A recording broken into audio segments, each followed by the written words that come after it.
了对流有较旺，台中山区伫19号就落一场大雨，有民众驶车去新社水井路，规条路是变做那水沟啊共款。骑机车的人有一困的时间根本就无法度骑向前差一点就捡水冲走去。另外，伫东兴里是有路基严重的挖坑，破一个真大的坑。后里区内广福里是走山，路面出现着50米宽的这碧笋上新呢有1公尺深，遮尔啊深。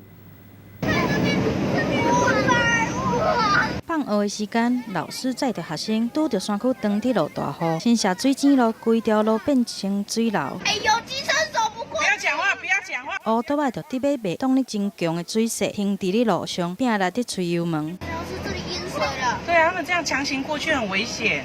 生鱼嘿，慢慢来。 愈往山区雨是愈大，其他民众规起外头赶紧落山。新社的山区连续落几6天的大雨，毋若汽车、乌多摆变成敢若伫咧路林咧驶船，山区的沙石嘛挡袂掉大雨。八仙山铁道路来破一个大坑。连续的下了10几天的雨，所以说含水量太大，没办法承受。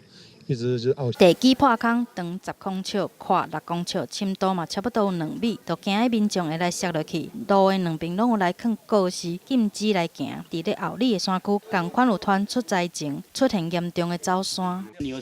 这是在我的2倍半而已哦，现在已经超过3倍。沙石地层走煞，广益路路面出现50米的大壁坑，上深有1公尺，边仔的电火条啊嘛规支拢歪去，电线搁用扭断，愈挖路搁会当听到土石的声。它本来是一直在一起的嘛，那我这边推出来10公分的，所以你看整个都隆起。什么都会担心。